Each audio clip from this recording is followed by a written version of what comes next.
Nunca antes ha existido un cambio tan rápido provocado por nosotros, la especie humana. Y sin embargo, nos parece que los peligros que representa el cambio climático no son inmediatos o no son visibles en el curso de nuestra vida cotidiana. Por eso hay quienes argumentan que en el planeta siempre ha habido cambios climáticos en épocas anteriores, que en verano siempre hace calor, que en invierno siempre hace frío, que no hay por qué preocuparse. Pero no hay lugar a dudas. Este verano ha sido el más cálido desde que hay registros. En 2014, la declaración de la Organización Meteorológica Mundial alerta de la acentuación de episodios climáticos extremos e insiste en que la influencia de la actividad humana sobre el clima explica algunos de los cambios que se están produciendo por el incremento de la temperatura global de nuestro planeta, del planeta Tierra, en 2 grados centígrados. La necesidad de frenar el calentamiento obliga a acometer una drástica reducción de las emisiones, erradicando en un 80% el uso de los combustibles fósiles. Eso significa apostar por las energías renovables. Eso abre la puerta a otro modelo energético, a otros hábitos sociales, a otras inversiones, a otro modelo económico, abre la puerta también a otras tensiones. De todas estas cosas vamos a hablar esta noche al hablar del cambio climático. Y saben que siempre buscamos a personas expertas, que saben mucho y que pueden aportarnos diferentes miradas sobre este mismo tema. Empezamos esta noche presentando a nuestros invitados. Mario Ortega, doctor en Ciencias Ambientales, bienvenido, muchas gracias por acompañarnos. Eduardo Gutiérrez, ingeniero agrícola y coordinador de Ecologistas en Acción Andalucía. Bienvenido, Edu. Gracias, encantado de estar aquí. Concha San Martín, arqueóloga y activista social. Bienvenida, Concha. Muchas gracias por darme esta oportunidad de estar aquí con vosotros. Encantados. Y Javier Escalera, profesor de Antropología Social en la Universidad Pablo de Olavide y director de la Oficina del Campus de Excelencia Internacional en Medio Ambiente, Biodiversidad y Cambio Global. Bienvenido, Javier. Hola, muchas gracias. Bueno, vamos a entrar de lleno en el tema sin dar demasiadas vueltas, hablando de las causas y los efectos del calentamiento global, hablando de cómo se puede luchar contra el cambio climático. Y empezamos siempre escuchando la opinión de Óscar Gómez, del director del Correo de Andalucía. Lo tenemos ahí. El cambio climático no es solo una cuestión de macropolítica, tiene su traducción como problemática concreta de las familias y de las personas, los desplazamientos de las temporadas secas y lluviosas a lo largo del año, las amenazas meteorológicas, las drásticas oscilaciones térmicas acaban por afectar a las cosechas, a la vida cotidiana en muchos lugares del mundo, los más desfavorecidos. Producen hambre, catástrofes naturales y no solo perjuicios medioambientales. Y en la misma medida en que la problemática no afecta solo a las grandes potencias políticas, a regiones geográficas concretas, sino también a situaciones personales, también deben abordarse estrategias de prevención en el ámbito más cercano, en el de las familias, el de las comunidades, porque poco podremos hacer individualmente para atajar un problema con reflejo local, pero con una génesis global. Bueno, Mario, ¿qué es el cambio climático? Pues mira, en la introducción que has hecho, yo creo que has trazado el marco perfecto para abordar esto. Pero básicamente yo quiero decir una cosa de entrada. El cambio climático es un hecho científico probado. Es decir, para desmontar, para los escépticos. para desmontar digamos, el primer ataque que se hace contra, digamos, el mundo científico, fundamentalmente, que viene diciendo ya desde hace unos cuantos decenios que algo está pasando con el clima de la Tierra. Es verdad, como tú has dicho al principio, que en la evolución geológica del planeta ha habido cambios de clima. Eso es cierto, pero se deben a razones distintas de las que vamos a abordar aquí.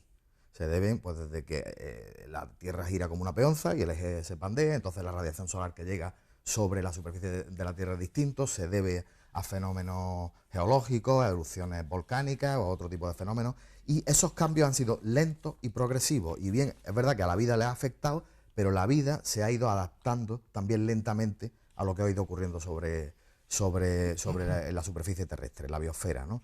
Y ahora lo que está ocurriendo, a lo que llamamos ahora popularmente cambio climático, también lo has dicho en la introducción, es fruto del calentamiento global, es decir, de una elevación rápida de la temperatura media terrestre, por decirlo así. Eso tiene implicaciones en la fisicoquímica del planeta y tiene implicaciones en la meteorología y en la forma en que se manifiestan los fenómenos meteorológicos, en la pluviometría, por ejemplo, sobre la vida terrestre, etcétera, ¿no? Y tiene implicaciones, como ha comentado el director Óscar Gómez, tiene implicaciones sobre la vida humana y sobre la economía humana también. Y a la vez es responsabilidad de los humanos, ¿no, Javier?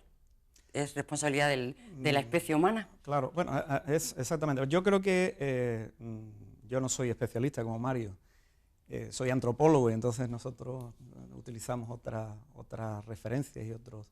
Pero efectivamente yo creo que hay evidencias incontestables, ¿no? Que algo está pasando.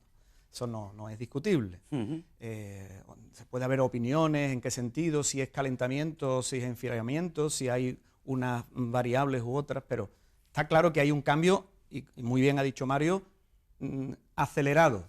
Rápido, yo creo que aquí la clave rápido. está en la rapidez del cambio.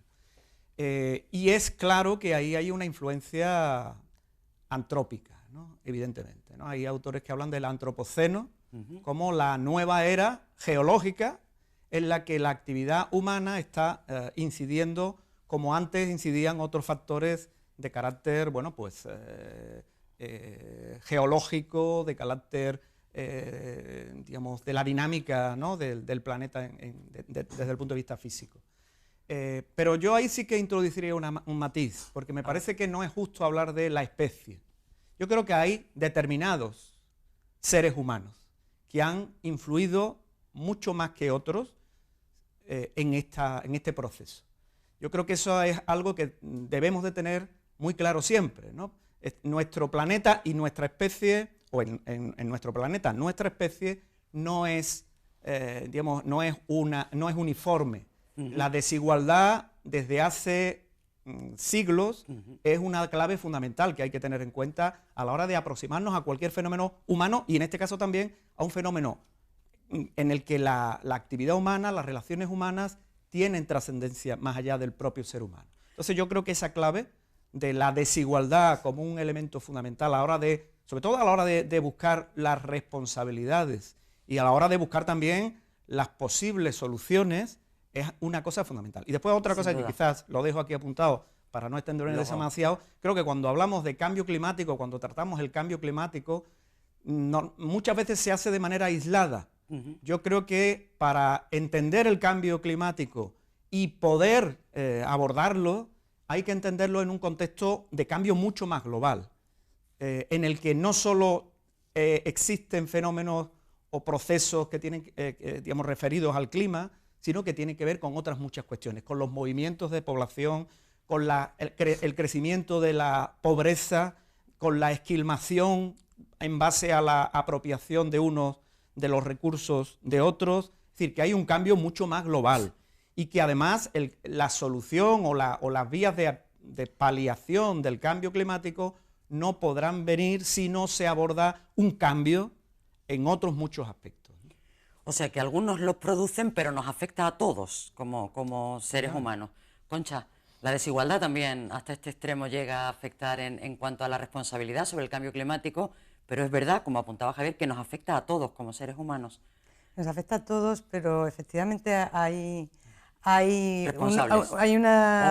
unos más responsables que otros. Y a mí me gustaría introducir el punto de vista de cómo lo percibe la ciudadanía que ya está concienciada, no la no concienciada. La que ya está concienciada percibe el cambio climático como una amenaza grave que está ahí porque ya sabe que el 97% de los científicos están diciendo que está aquí y que es de origen humano, que la hemos provocado nosotros. Mario antes, sí. Efectivamente, la Asociación Americana para el Avance de la Ciencia constata que la mayor parte, o sea, el 97%, casi la totalidad de los científicos expertos en clima, dicen que esto es así. Y entonces yo me identifico con una joven de 21 años que en la conferencia de la ONU sobre el clima en Durban empezó su discurso diciendo: llevan ustedes negociando 21 años los años que yo tengo. Empezaron ustedes a negociar cuando yo nací. Y siguió diciendo, han incumplido sus compromisos, han incumplido todos los objetivos y han incumplido todo lo que han prometido. Entonces, ¿qué es lo que tenemos que hacer para que primero se conciencie todo el mundo y segundo para que nuestros gobiernos respondan? Como bien ha dicho Javier, el problema es un problema, es una amenaza grave que está ahí y lo es porque es irreversible y a partir del punto de no retorno, que puede estar en torno a los 4 grados centígrados, pero ya los 2 pueden ser muy peligrosos, va a ser incontrolable, pero además, pero no es la única amenaza, forma parte de todo un problema global. Y por lo que no estamos reaccionando en gran parte es porque nuestro modelo económico no lo impide, es decir, porque todas las estrategias que sabemos y conocemos y que podemos poner en marcha contra el cambio climático chocan frontalmente contra los intereses globales del capitalismo privado. Y en eso tiene una gran importancia la energía, las fuentes de energía. No hay civilización desde el descubrimiento del fuego, no hay una civilización humana sin una fuente de energía. ¿Y qué estamos haciendo nosotros, Edu, con la energía? ¿Y qué podemos hacer para que esto no sea una amenaza tan grande como se llama? La mayoría de los gases de efecto invernadero, que son lo que provoca el cambio climático, viene sobre todo de la producción energética, ¿no? Y en este caso, ¿qué podemos hacer? Pues disminuir el consumo de energía, ¿no? En este caso se puede hacer eficiencia y ahorro energético, hacer políticas adecuadas de los gobiernos, en este caso promover la energía renovable, cosa que este gobierno, en este caso el gobierno central, no lo está haciendo, está promoviendo que se consuma energía que proviene de fuentes no renovables, y bueno, y eso creo que es un mal acierto, ¿no?, de este gobierno. Aparte de esto es hablando políticamente, ¿no? Si lo hablamos de los consumos en casa, que ya está más cercano a la persona, pues eso me parece fundamental. Básicamente es consumir menos. ¿De qué manera se puede consumir menos? Simplemente el hecho de cambiar una bombilla de bajo consumo por una incandescente ya son 5 veces el gasto menor que la incandescente, es decir, que ya la factura te baja. No estamos hablando ya que del efecto de los gases de efecto invernadero y tal, ¿no? Y estamos hablando ya económicamente para las familias, ¿no? Que en este caso, pues el ahorro energético es importante si tenemos electrodomésticos de eficiencia A, si tenemos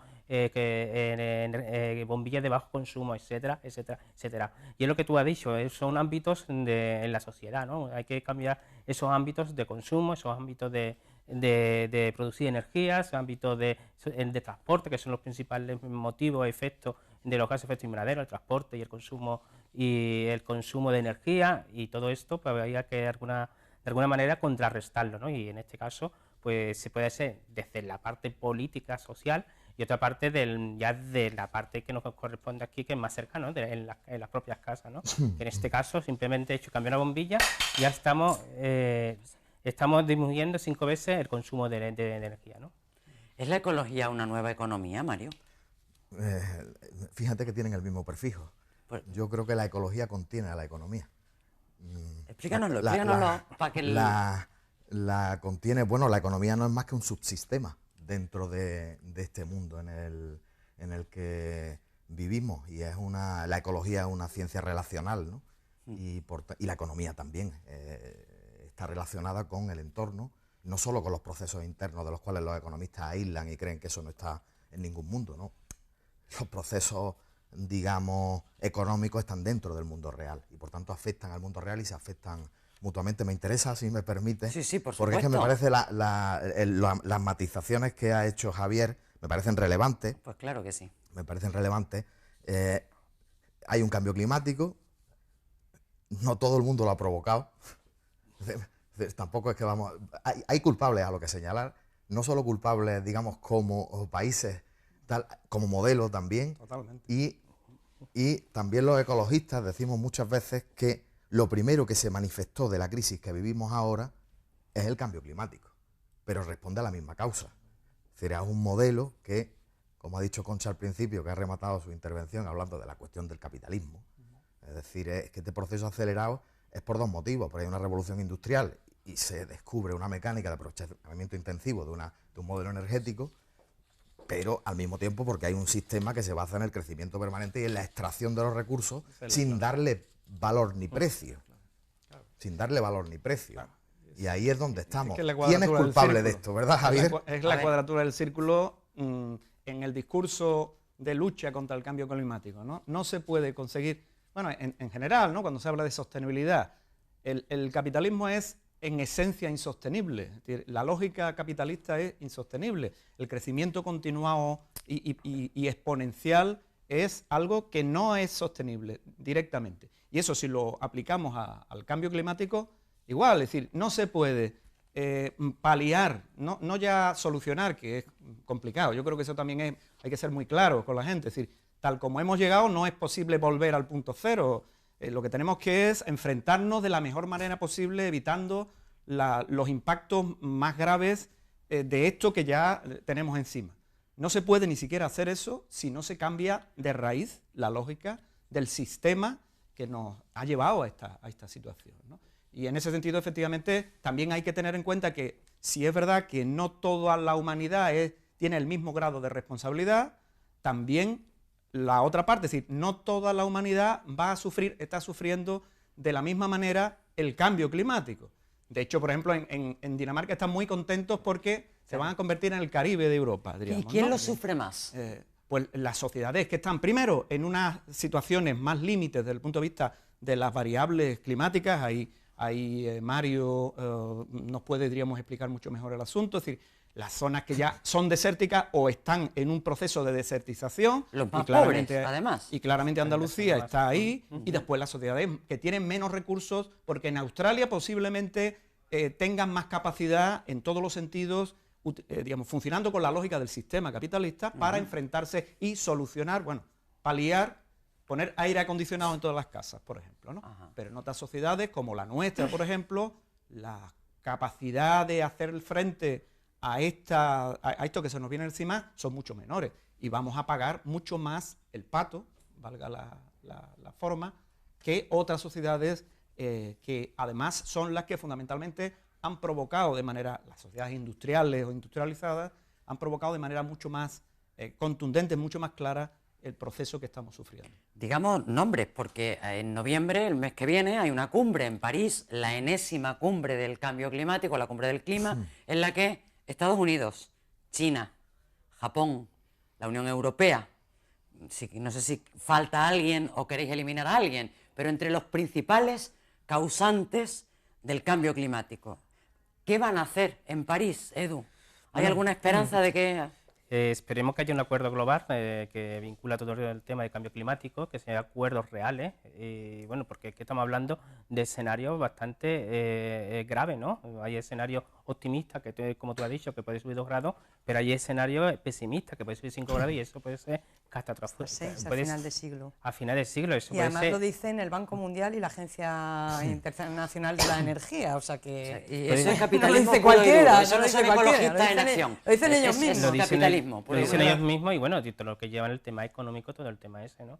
Y bueno, lo que hemos comentado ya antes, ¿no? Que hay que cambiar el modelo tanto industrial, el modelo económico, el modelo energético, hay que cambiarlo todo, porque si no nos podemos encontrar un escenario que no tiene vuelta atrás, y eso nos parece bastante grave, ¿no? Y una de las zonas que puede estar más perjudicada es la zona mediterránea, y estamos viendo ya que ha subido 0,5 metros el nivel del mar, y tenemos que reponer las arenas, en este caso, de aquí en Andalucía, de Chipiona y todo eso, todos los años, ¿no? Y eso es porque ha subido el nivel del mar. Y eso es un coste económico para las entidades que gobiernan, ¿no? En este caso el ayuntamiento, el ministerio, etcétera, etcétera, ¿no? Ya estamos hablando de coste económico que están cercanos ya, que son los ayuntamientos, ¿no? Y esto no va a costar dinero, ¿no? Todo el tema de cambio climático. ¿Qué es lo que está haciendo? Lo importante, como tú has dicho, que en esta cumbre va a estar Estados Unidos, va a estar Rusia, que también es otro, va a estar Rusia no lo habíamos China, incluido. Japón, que son, y la Unión Europea, ¿no? Que son las zonas más, bueno, los países más importantes donde se emite mayor gases de efecto invernadero, ¿no? Que provoca el cambio climático, ¿no? A mí hay algo que me preocupa, ¿no? Sí, venga, apunta. Que el Banco Mundial y el Fondo Monetario Estén entren de en acuerdo. escena, a mí eso Te hace desconfiar, me hace, al menos. efectivamente, La Agencia Internacional si eso de lo la une Energía. a casos tan alucinantes como el de la Volkswagen Sí, lo tenemos. A mí digo, aquí también yo creo que hay gato encerrado, ¿no? Mira. Es decir, hay alguien que quiere o está ya ganando dinero con este tipo de cuestiones, ¿no? Y eso a mí también creo, porque además esta gente seguro que no van a estar por el cambio de la lógica del sistema que nos ha llevado a esto, ¿no? Y eso a mí realmente me preocupa. Bueno, tú sabes que hay otro factor aquí. La cuestión, el vector energético es fundamental en el cambio de modelo, pero siempre hay quien piensa que, bueno, que cambiemos el vector, pero sigamos ganando dinero. O sea, sigamos, ahí lo que los ecologistas diríamos, entra la entropía. Es decir, cuidado, no podemos seguir funcionando de esta manera tan intensivamente. Es decir, destruyendo no solo lo que es los recursos energéticos, cambiando el clima, sino expoliando todo lo que hay sobre el planeta Tierra. Has comentado lo de la Volkswagen, solamente un comentario rápido, porque es que, vamos, está ahora en Candelero. La Volkswagen es un fraude millonario, masivo y global. Y el enfoque que estamos viendo mayoritario es: la Volkswagen promete revisar los vehículos. Oiga, es que usted ha hecho un fraude que no solo es un fraude ambiental, que lo es que es un fraude económico. Económico y a la salud. Y a la salud. Pero es que ya está, Es decir, es que sacando el chantaje. estamos hablando de óxidos de nitrógeno. Veneno. Directamente. Precursores del ozono. En la legislación estadounidense un poco más cruda y en la europea un poquito más un poco laxa. menos. Pero en la europea, consecuencia de eso también es que las emisiones de CO2 y de partículas, etcétera, también seguro que se las están saltando a la torera. Y entonces, claro, a ver si vamos a poner con el Banco Mundial, como se dice, ¿no? Al zorro al cuidado de la gallina. Nos quedan 3 minutos para apuntar lo que se os ocurra sobre la gravedad de la situación o cuál es la prioridad. ¿Por dónde empezamos a luchar contra el cambio climático? La energía, aparte de cambiar el modelo, ese sería el objetivo. Habéis hablado de energía, no sé si queréis hablar de agua, de residuos, de cultivos. En un minuto, Edu, en cuanto a cultivos. Después vamos a hablar de Andalucía, del caso concreto de Andalucía. Los efectos del cambio climático se están viendo ya, ¿no? Y en este caso habría que cambiar los modelos de transporte, por ejemplo, que es otro factor importante en las emisiones de gas de efecto invernadero, igual que la energía. Son los dos factores las dos líneas, los dos factores más importantes de esos gases de efecto invernadero.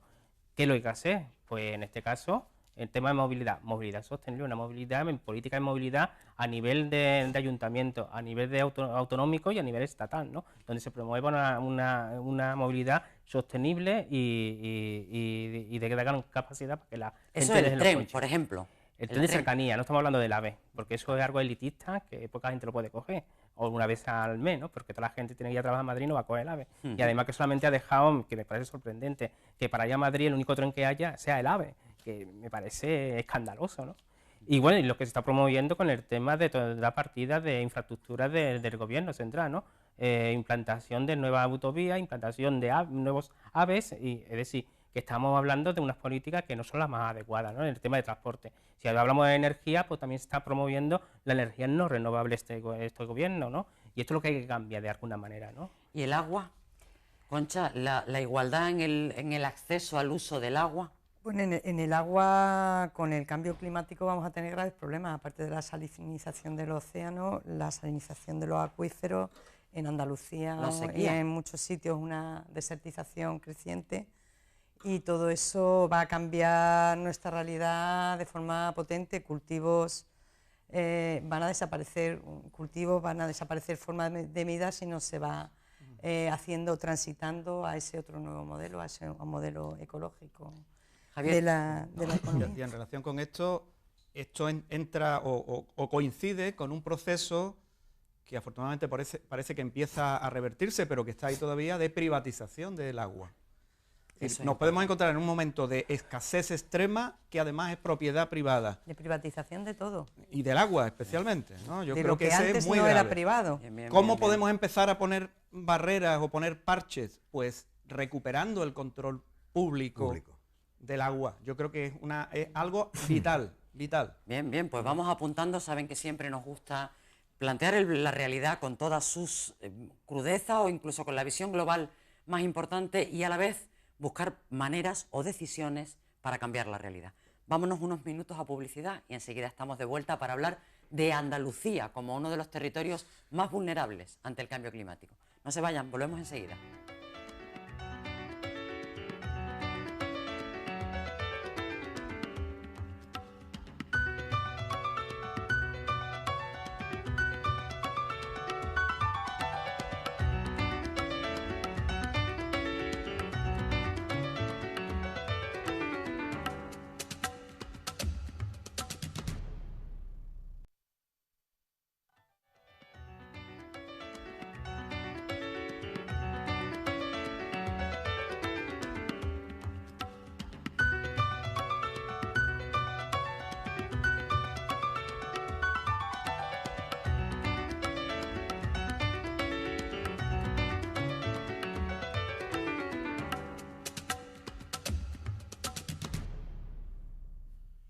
Y vamos a hablar naturalmente del paralelo 36 de Andalucía, que precisamente por esa posición geográfica, ese paralelo que pasa por la punta de Tarifa, ocupa una posición extremadamente vulnerable en el contexto del Mediterráneo y a todos los efectos que tienen que ver con el cambio climático. El pasado mes de julio se ha batido uno de los récords históricos, o al menos así nos lo han dicho, en Córdoba, la mayor sucesión de días con la temperatura por encima de 40 grados ha ocurrido este pasado mes de julio. Entendemos probablemente las personas que nos están viendo que eso tiene algo que ver con el cambio climático y vamos a entrar enseguida a hablar de ello. Primero vemos qué opina Óscar Gómez y el director del Correo de Andalucía. En el seno de la opinión pública aún yace la duda de si el hecho de que el clima esté cambiando con devastadoras consecuencias para todo el mundo se debe a la sobreindustrialización del planeta o simplemente a un ciclo natural de maduración de la propia Tierra hacia el calentamiento, como ya ocurrió con otros periodos como los que sucedieron a las grandes glaciaciones. Parece claro que todo influye, el tiempo geológico, pero también la medida en la que la mano del hombre puede actuar acentuando sus efectos sobre la atmósfera y sobre la incidencia de determinados fenómenos meteorológicos. No podemos modificar el ritmo de la Tierra, lógicamente, pero sí prevenir sus consecuencias y esa será la primera acción que debamos tener claras personas y también gobiernos para después actuar igualmente en relación con nuestros actos, que influyen en una menor medida, pero que también tienen su reflejo en el cambio de ciclo, en acelerar el proceso de calentamiento global. ¿Y ese calentamiento cómo afecta a Andalucía? A ver, ¿quién empieza? Venga, Mario, sí, al toro. Efectivamente, estamos entre el paralelo 36 y el paralelo 38-39, esa es la franja donde está situada Andalucía. Hablábamos del calentamiento global en términos medios, eso es lo que produce el cambio climático, independientemente de que en algunas zonas se note, no precisamente en Andalucía, con bajadas de temperatura, pero en términos medios, en Andalucía lo que se está produciendo es una subida de la temperatura que año tras año sigue batiendo récord, igual que en todo el globo. ¿Esto qué implica? Implica, por la zona geográfica en la que estamos, varias afecciones así de macroescala. Disminución de precipitaciones, fenómenos meteorológicos más virulentos, calentamiento de las aguas litorales, también de las aguas interiores, y esto tiene consecuencias sobre la economía agraria y, consecuentemente, sobre el turismo. Son, digamos, los dos principales pilares de la economía andaluza, y tiene consecuencias sobre nuestro medio ambiente. ¿Qué quiere decir? Sobre las masas vegetales y sobre la biodiversidad, así en trazo grueso. Y termino digamos, atando con la parte anterior, que en trazo grueso, es decir, bueno, ya habéis apuntado Concha y Javier y Eduardo, por dónde tenemos que ir. Y yo quisiera decir, también tenemos que ir claramente para que todo eso se pueda hacer con la política. Es decir, no solo es una cuestión de actitudes individuales, sino es cuestión de, lo voy a decir con absoluta claridad, del poder político. Hay que influir en el poder político para poder cambiar esto, porque si el cambio climático es acelerado, también tenemos que actuar aceleradamente contra el cambio climático. ¿Y nuestras autoridades están a la altura del problema y de su gravedad? ¿Qué pensáis, Javier? Yo creo que están a remolque del problema y en muchos casos, depende de qué autoridades estemos hablando, de las andaluzas, pues, a favor de los que siguen causando. El otro día leí una noticia de que el director general de CEPSA amenazaba con que si aquí había un determinado tratamiento fiscal, que ellos desinvertían, ¿no? ¿Y qué hacen nuestros políticos? Pues me temo que, por favor, no te vayas, ¿no? Yo creo que efectivamente hace falta un poder andaluz, porque ningún otro poder de fuera va a actuar en relación a los problemas con los que nos enfrentamos, que son nuestros, son específicos. Efectivamente, turismo y agricultura son las dos bases de nuestra economía, a las que además se nos ha llevado por por decisiones desmantelamiento extraandaluzas. Entonces, ahora mismo nos encontramos en una tesitura en la que el cambio climático está ya de hecho afectando de manera especialmente dura a estos dos sectores, ¿no?, que son la base de nuestra economía. Si no hay un poder andaluz que pueda, diríamos, desarrollar una estrategia propia, una estrategia contra el cambio climático, pero propia, basada en un planteamiento que mire aquí a Andalucía y que plantee la diversificación, el cambio de modelo productivo, ese que tanto dicen todos, pero que la mayor parte de las veces es simplemente una cuestión cosmética, pues me temo que vamos a poder, digamos, tener muy poca capacidad, ¿no?, en ese sentido, si es que tenemos alguna, ¿no? La agricultura es una de las principales fuentes de economía, de empleo, de riqueza andaluza. ¿Y qué pasa con la agricultura? ¿Cómo se defiende la agricultura andaluza ante el cambio climático? Eduardo, ¿tú quieres? Bueno, aquí hay varias cosas importantes sobre Venga. el tema agrícola, ¿no? Uno de los temas son los cambios de comportamiento de la flora y la fauna. ¿Eso qué significa? Pues que va a haber más plagas y más enfermedades en los productos, bueno, en lo que es los cultivos, ¿no? Y esto lo que va a significar al final es un aumento de una presión económica para el agricultor. Y además puede desaparecer las plantaciones, ¿no? En esto, con las plagas y las enfermedades, puede haber ataques más virulentos, más difícil de eliminar estas plagas y estas enfermedades, y bueno, y eso es unos costes importantes para la agricultura. Y lo que estamos comentando antes, son los modelos productivos que hay que cambiar un poco. Pero en la línea política, el tema, por ejemplo, las políticas de infraestructura o las políticas de energética son del Ministerio, es decir, son del Gobierno central, ¿no? Y eso también habría que cambiarlo. Aquí hay dos líneas, se puede decir, dos líneas de trabajo. Una la que el tema político y otro el que más abajo, ¿no? Que es de la persona que va de a pie, ¿no? ¿Qué es lo que se puede hacer? Pues se puede hacer varias cosas, como he comentado antes, con el tema energético. El simplemente hecho de cambiar una bombilla o el simplemente hecho de ir a trabajar en bicicleta o en autobús o en el tren de cercanía y dejar coche, ¿no? Que esos son los dos principales factores de emisiones de gases de efecto invernadero, ¿no? Pues simplemente cosas a nivel de personas se puede hacer, ¿no? Pero es importante las políticas que se están llevando desde los distintos autoridades, ¿no? En este caso tanto el Ministerio como la Junta de Andalucía, ¿no? A ver, Concha, que antes Sí, yo lo que quería decir es que creo que nuestros políticos actualmente forman parte del problema, o sea, colaboran en ese problema porque les falta convencimiento, les falta valentía y les falta una ciudadanía empujando. Entonces, lo primero que necesitamos es una ciudadanía que tome conciencia, que se informe y que sepa que las soluciones técnicas ya están ahí, están todas, pero que hace falta la toma de decisión política y que la toma de decisión política es muy difícil porque cuando el oligopolio energético o el gran capital te pone por delante lo de los puestos de trabajo y la deslocalización, pues vas cediendo a esos chantajes. Todos sabemos que cuando tú cedes a un chantaje, al final el que te ha chantajeado se va con todo tu dinero y finalmente te deja. Y esto lo hemos vivido a veces en Andalucía. ¿Qué pasó con Santana Motor? Nos hemos gastado millones y millones en Santana Motor. ¿Dónde están los puestos de trabajo de Santana Motor?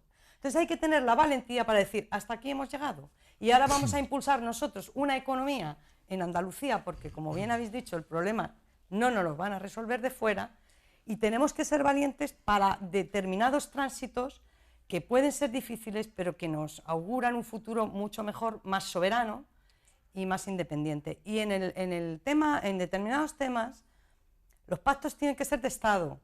Es decir, lo que ha pasado, lo que no se ha visualizado en este país, es lo que han sufrido una serie de empresas y de familias, incluso de chavales jóvenes que se han formado en el tema energético o que han invertido, que han emprendido, y que los han llevado a la ruina personal o a la ruina económica. Hablamos de las renovables. Estamos hablando del frenazo que le ha dado el PP, por eso, plegándose a los intereses del capitalismo internacional en lugar de servir a los intereses colectivos de este país. Sí. Venga, Mario. Sí, es que yo quería justamente, claro, porque Concha, digamos, ha señalado muy bien. Primero, ha dicho una cosa que yo creo que hay que destacar. Tecnológicamente estamos preparados para asumir el cambio. O sea, ¿qué solución hay? No es cierto que las energías renovables sean ineficientes y que no estén preparadas. Están mejor preparadas que todas las demás, a día de hoy, sin problema. Además, en algunos aspectos competitivas. Y una cosa que la ato con lo que ha dicho Javier también, y que tiene que ver con el poder político y con el modelo el que estamos viviendo, es decir, claro que hace falta un pacto de Estado, pero es que hay que tener en cuenta que ha sido el gobierno central el que se ha cargado las renovables. Consecuentemente, a quien más daño ha hecho ha sido Andalucía. Y tenemos un problema, y sé que en otros programas se ha tratado el tema del modelo territorial, que es que aquí muchas veces decimos que vivimos en un Estado cuasi federal, y yo insisto en decir que esto es falso. Que aquí somos meros gestores de políticas que nos vienen impuestas la mayor parte de las veces desde fuera. Y en este campo, Andalucía tiene unas peculiaridades climáticas, por situación geográfica, digamos, un desarrollo histórico, una cultura determinada, que tenemos que tener el poder suficiente como para desde esos parámetros abordar la lucha contra el cambio climático, y también las medidas que vamos a plantear para paliar los efectos del cambio climático. Y hoy día no tenemos capacidad de política energética, prácticamente cero en Andalucía. No tenemos casi capacidad de política de agua, la del Guadalquivir nos las quitó el Tribunal Constitucional. Sí. Y cuando tenemos alguna capacidad, llega el Gobierno central y nos mete un recurso al Constitucional. Pues esto es lo que podría ocurrir si tuviésemos aquí un gobierno valiente que actuara diciendo, no, voy a entrar por aquí cambiando el modelo productivo. Nos llovían los recursos al Constitucional. Consiguientemente, también hace falta un Estado federal de verdad. Bueno, yo recordar, porque además lo apuntaba muy bien. Federal, digo yo. Eso, no sé si federal o no federal. Yo diría, vale, hace falta un poder andaluz que no dependa o que no tenga que subordinarse a la lógica o a los intereses de otras esferas de poder, con todo lo legítimas que puedan ser. Yo ahí no entraría, ¿no? Muy bien. Pero sí que, digamos, desarrollar una estrategia propia, que hoy por hoy, estoy de acuerdo contigo, es imposible. Por mucho que lo cubran o por mucho que lo adornen, es imposible porque tienen las manos atadas absolutamente. Y no tienen valentía para decir, hasta aquí hemos llegado y vamos a hacer esta...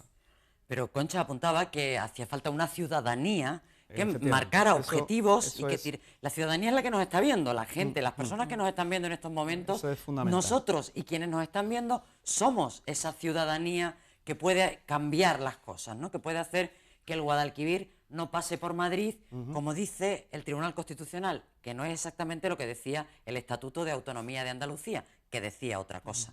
Pero aquí también se recortó el Estatuto. Que en Andalucía no salga el sol, que tenemos mucho sol. Con lo cual, potencia para energías renovables tenemos. Y decíais antes que son eficientes y que son científicamente o técnicamente... Eficiente y competitiva. Ahora mismo o sea, hay gente que se podrá ganar dinero tenemos capacidad para una soberanía del 100%, pero claro, no con el modelo energético del oligopolio. Pero a mí me interesa mucho sino que la con gente otro tipo de sepa modelo. Con otro tipo de modelo donde hay redes locales que cooperan, pero que pueden ser autosuficientes y no estar dependiendo de las grandes líneas de distribución que están en el oligopolio. Y entonces yo creo que tenemos que estar reivindicando y luchando en la calle, en la política, pero también tenemos que practicar el efecto contagio. Tenemos que tomar conciencia y empezar a cambiar nuestros modos de vida y desengancharnos, porque esto es como un poco como la droga, el modelo consumista es como el de la droga. Entonces empezar a desengancharnos. Yo ya me he desenganchado de la comercializadora. Perdona, yo estoy de acuerdo contigo en eso que dices, pero solamente una cosita. Estoy de acuerdo en eso, pero fíjate, cuando logras, pongamos que mayoritariamente nos desenganchamos, es que nos hacen un decreto y nos prohíben el desenganche. Es que lo han hecho para otras cosas. Viene el ministro Soria y decir, manda para... que las dos cosas. Peaje. Es verdad que tiene que haber digamos, que la ciudadanía demande, pero no podemos echar la carga solo, porque es que llega un gobierno que manda y se carga tú. No, yo no digo de echarla, no, pero que si hace falta una ciudadanía que empuje, para que la ciudadanía empuje, tiene que concienciarse y ella misma tiene que empezar a cambiar su modo de vida. Yo creo que efectivamente son las dos cosas. Sí. El cambio personal en la esfera, digamos, privada es fundamental, pero yo creo que también hay un riesgo y hay un peligro que yo creo que muchas veces, incluso con buena voluntad, se contribuye, es decir, que pensar que la solución es solamente tuya. Y no. Lo que dice Mario, es decir, tú puedes cambiar, es decir, pensar que la solución es que tú te compres un coche eléctrico y ya con eso estás. No, la cuestión tiene que estar también, yo diría fundamentalmente, acompañada con un cambio en las prácticas, en los usos, en el modelo de... Pero es una actitud colectiva, ciudadana, digamos, potente, que obligue a los responsables políticos a actuar de otra manera. Yo creo que sin eso... Pero realmente... si yo me desengancho de la comercializadora es porque hay unas cooperativas energéticas de gente, o sea, que está promoviendo socialmente y económicamente otro modelo. Claro. Entonces tenemos que apoyarlos. Y ahora mismo en Andalucía hay cooperativas así, a las que nos podemos... Concha, yo estoy de acuerdo, pero verás, por insistir un poco en esto, que es que me parece relevante. Yo tengo una anécdota, no quiero... una anécdota de hace muchos años donde, viendo una instalación solar fotovoltaica, alguien joven como yo, dice, esto no hay quien le ponga un contador. Y un abuelo que estaba al lado dice, ya verás cómo lo inventan. Bueno, pues el decreto, o sea, lo de el autoconsumo y el peaje de respaldo es ponerle un contador al sol. Y eso lo ha hecho un gobierno. De manera que el día de mañana, cuando esas cooperativas de las que hablamos puedan morderle un buen bocado al mercado eléctrico, te lo prohíbe un gobierno. Por tanto, yo insisto mucho, a fuerza de ser pesado, importantísimo tener el poder político de tu parte, porque para que no te prohíban estas cosas. Pues sí, porque podemos cambiar la bombilla, como decía Claro. Eduardo, ponerla la de bajo consumo, pero además mantener la vigilancia con respecto a quienes nos gobiernan para evitar que hagan lo que hace el ministro Soria. Que si tú pones un panel en tu casa para autoabastecerte de electricidad y además poder suministrar el excedente a la red, viene alguien y te pone una multa. Bueno, pues esas cosas conviene que sepamos que se pueden cambiar, que no necesariamente... Habladme también un poco sobre la biodiversidad andaluza. Habéis hablado del turismo como otra de las fuentes de riqueza importantes, junto con la agricultura de la economía andaluza. Los paisajes naturales de Andalucía, toda esa riqueza que tiene nuestra tierra, pueden ser también un atractivo para los turistas, pero esos paisajes naturales también están en riesgo, ¿no? Si no llueve lo suficiente. Sí, si no bueno, hay estudios científicos ya puede ser de la Estación Biológica de Doñana o del Instituto de Recursos Naturales, del CSIC, donde ya se ha visto que en Doñana hay un comportamiento de distintas flora y fauna, ¿no? Donde las aves ya no emigran, se quedan aquí, o por la falta de agua no llegan aquí a Doñana. Es decir, que hay ya un comportamiento importante, y la desaparición de la biodiversidad por la falta de precipitaciones en las poblaciones de quércula, poblaciones de arconocales o encinas. Es decir, estamos viendo en los distintos estudios que está sacando el Instituto de Recursos Naturales que estas poblaciones están cambiando de latitud más al norte, ¿no? Porque aquí hay una falta de precipitaciones, ¿no? Una falta de precipitaciones y de otras cosas, ¿no?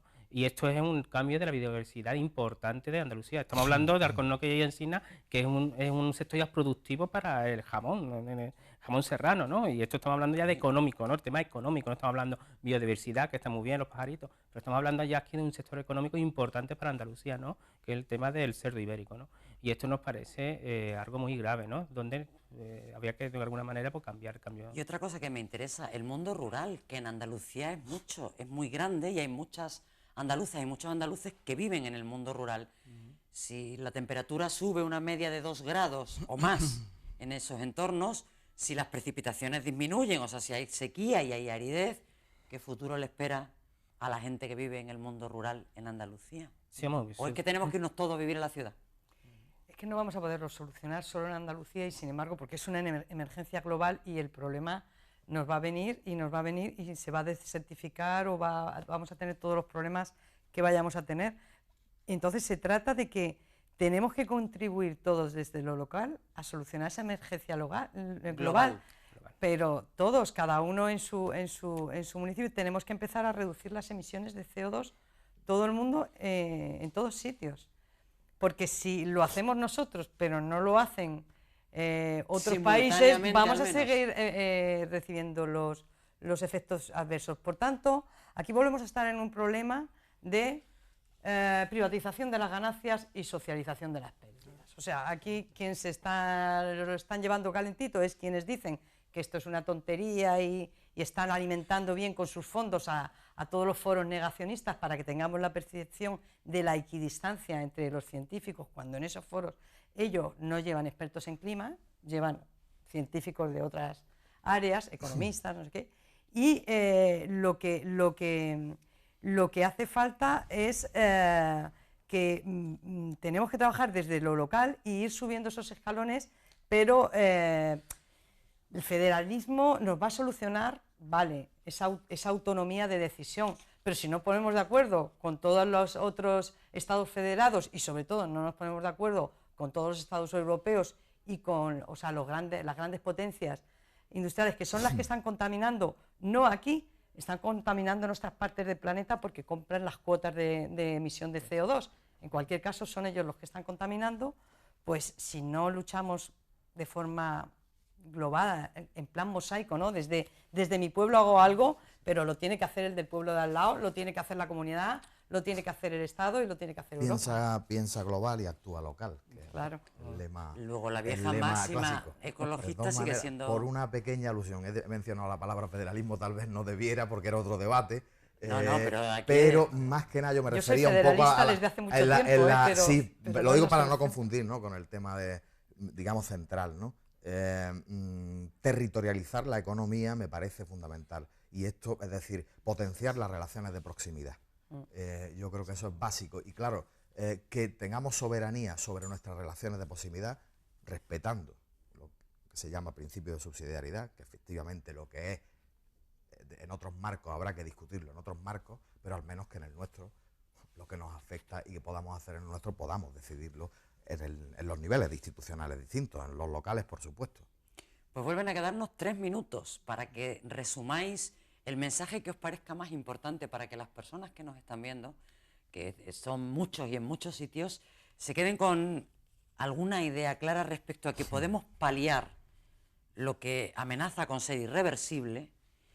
Se han apuntado algunas cosas, se ha apuntado en concreto en el caso de Andalucía esa necesidad de soberanía energética, de poder andaluz que tome las decisiones políticas y económicas que permitan relaciones de proximidad, concienciación, de todas estas cosas. Estamos hablando un turno a cada uno de 30 a 40 segundos para mandar el mensaje que creáis necesario para esas personas que nos están viendo sobre el cambio climático. Venga, Concha, empieza, medio minutillo largo. Pues, en primer lugar, decir que Andalucía tiene potencialidad suficiente para ser soberana energéticamente y alimentariamente. No sabes cómo me gusta oírte decir eso. Y esa conciencia la debemos tener, tenemos que querernos mucho. Y además, que trabajando por Andalucía en ese sentido, trabajaremos para la humanidad, con lo cual estaremos cumpliendo esa máxima de nuestro himno.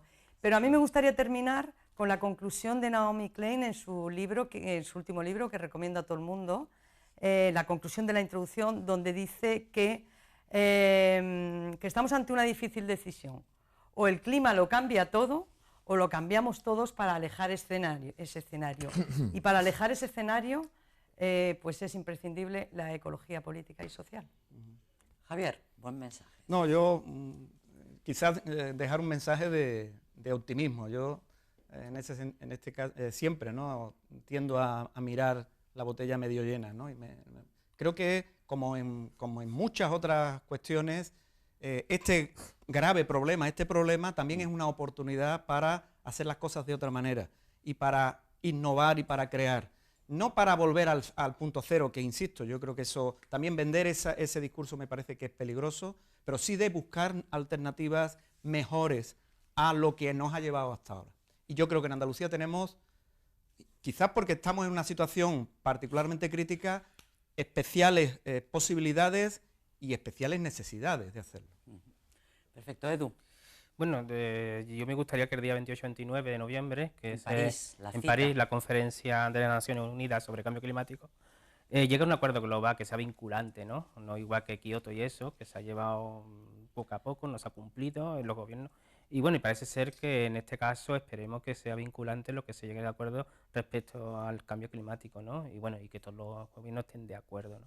Esperemos que sea ambicioso el plan que llegue, que aprueben, y bueno, y esperemos que no sea irreversible dentro de 20 años, ¿no? Que sabemos que las estimaciones de aquí a los 2050 puede ser muy grave para el planeta. ¿El Banco Mundial y el Fondo Monetario participan? Porque si están ahí yo Mano, tú ya no te fías. Son los gobiernos, el gobierno de... Copenhague no fue vinculante, a ver si Yo estoy de acuerdo con lo que ha dicho Concha, Javier y Eduardo, y solo decir que luchar contra el cambio climático es más barato que afrontar sus consecuencias y que al mismo tiempo, y sobre todo para Andalucía, donde tenemos un gravísimo problema de empleo, que luchar contra el cambio climático y introducir medidas paliativas para el cambio climático que ya tenemos encima es transformar el modelo y afrontar la crisis en todos sus factores, fundamentalmente en el factor de la desigualdad. Y del empleo, Claro. que apuntaba Claro. a que puede incluso ser un yacimiento del empleo, las energías desigualdad, renovables. muy grande. Crisis social. Bueno, pues da para mucho, evidentemente, el tema del cambio climático. Esperamos que les haya interesado y vamos a seguir hablando de esta y de otras muchas cosas aquí, en Paralelo 36. Buenas noches, gracias por acompañarnos.